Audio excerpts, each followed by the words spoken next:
दोस्तों नमस्कार। बिहार राज्य में एलजेपी पार्टी में बड़ी बगावत के बाद पार्टी दो फाड़ हो गई है, जिसमें चिराग पासवान अपनी ही पार्टी में अलग थलग पड़ गए हैं। इस घटनाक्रम ने चिराग तले अंधेरे की कहावत को चरितार्थ कर दिया है। इतनी बड़ी बगावत से देश की राजधानी में क्या फर्क पड़ेगा?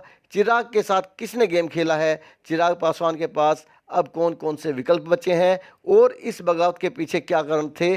अपने ही लोगों ने चिराग को धोखा क्यों दिया? बागी सांसद अब किस पार्टी का हाथ थामेंगे? लोक जनशक्ति पार्टी की इस टूट का फायदा भाजपा उठाएगी या जेडीयू बाजी मारेगी? इन सारे सवालों का हम एक एक करके आपको जवाब देंगे। मेरे साथ आगे बने रहने के लिए मेरी वीडियो को सब्सक्राइब करें और साथ में बने घंटी के निशान को क्लिक करना ना भूलें। दोस्तों, दिवंगत रामविलास पासवान की लोक जनशक्ति पार्टी में बड़ी टूट हो गई है, जिसमें चिराग पासवान को मिलाकर अब तक 6 सांसद थे। इनमें से पार्टी के 5 सांसदों पशुपति कुमार पारस, चौधरी महबूब अली केसर, वीणा देवी, चंदन सिंह और प्रिंस राज ने मिलकर राष्ट्रीय अध्यक्ष चिराग पासवान को सभी पदों से हटा दिया है।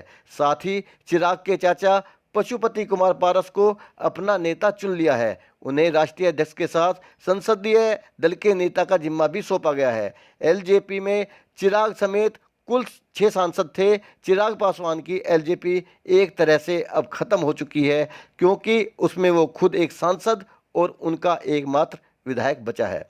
दोस्तों, असलियत में एलजेपी में टूट की बड़ी वजह चिराग से उनके अपनों की नाराजगी रही, जिसका फायदा दूसरों ने उठाया। इतनी बड़ी बगावत के पीछे एक बड़ा षड्यंत्र रहा, जिसमें जेडीयू के 3 कद्दावर नेताओं ने एलजेपी को तोड़ने में अहम भूमिका निभाई।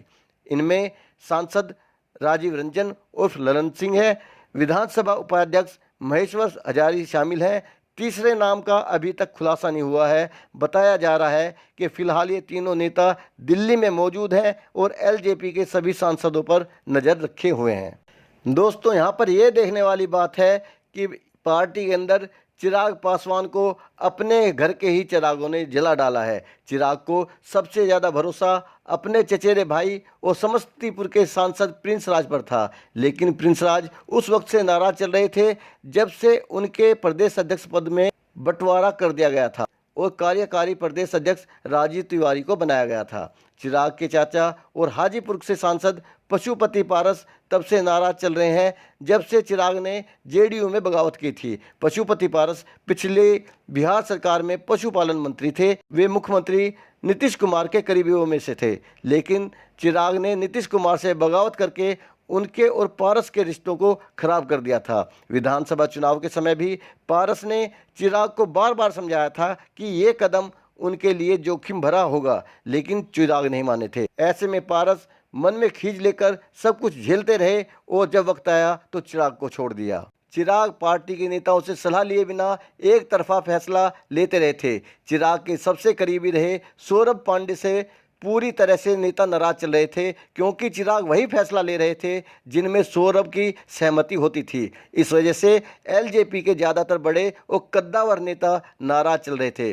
दिवंगत रामविलास पासवान के सबसे करीबी रहे सूरजभान सिंह ने अपनी कोशिशों से विधानसभा चुनाव में पार्टी को टूटने से बचाया था, लेकिन चिराग के लगातार एक तरफा फैसला लेने से सूरजभान भी नाराज हो गए थे। ऐसे में सूरजभान सिंह के छोटे भाई चंदन सिंह, जो कि नवादा से सांसद है, उन्होंने भी बगावत में हिस्सा ले लिया।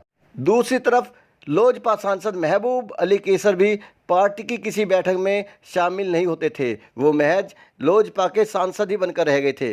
पार्टी के किसी भी कार्यक्रम में उनका शामिल नहीं होना उनकी बगावत का ही हिस्सा था। वहीं वैशाली से सांसद वीणा सिंह रामविलास पासवान की करीबी रही हैं, लेकिन चिराग ने उन्हें भी कभी तरजीह नहीं दी। ऐसे में वीणा का भी अलग होना लाजमी था। एलजेपी को तोड़ने में जेडीयू के 3 कद्दावर नेता गुपचुप तरीके से लगे हुए थे। इनमें सांसद राजीव रंजन उर्फ ललन सिंह, रामविलास पासवान के रिश्तेदार और विधानसभा के उपाध्यक्ष महेश्वर हजारी और एक ऐसे नेता ने अहम भूमिका निभाई जो एलजेपी की कमज़ोर कड़ी को जानते थे। उनका नाम तो सामने नहीं आया है, लेकिन वे किसी वक्त रामविलास पासवान के सबसे करीबियों में रहे थे। अभी वे मुख्यमंत्री नीतीश कुमार के सबसे करीबी नेता हैं। इस पूरे मिशन को लीड कर रहे थे जेडीयू सांसद ललन सिंह। ललन ने पहले पशुपति पारस को अपने पक्ष में किया, फिर सूरजभान सिंह के साथ मिलकर उनको भी अपने पक्ष में कर लिया। इसके बाद महेश्वर हजारी ने महबूब अली कैसर को तोड़ा और फिर प्रिंस राज और वीणा को भी चिराग का साथ छोड़ने पर मजबूर कर दिया। दोस्तों, अब ये देखना रोचक होगा कि ये पांच सांसद भाजपा को फायदा पहुंचाएंगे या नीतीश कुमार की जेडीयू को मजबूत करेंगे। ये 5 सांसद भाजपा और जनता दल यूनाइटेड में भी मतभेद पैदा करवा सकते हैं। अगर नीतीश इन सांसदों को अपने साथ लेने में कामयाब रहे तो एक बार फिर से बड़े भाई की भूमिका में आ जाएंगे और 2024 में होने वाले लोकसभा चुनाव में अधिक से अधिक सीटों की मांग कर सकेंगे। और अगर ये भाजपा का हाथ थामते हैं तो जनता दल यूनाइटेड की सारी मेहनत बेकार चली जाएगी। दोस्तों, मेरी वीडियो देखने के लिए धन्यवाद। मेरे साथ आगे भी बने रहने के लिए मेरे चैनल को सब्सक्राइब करें और साथ में बने घंटी के निशान को क्लिक जरूर करें। जय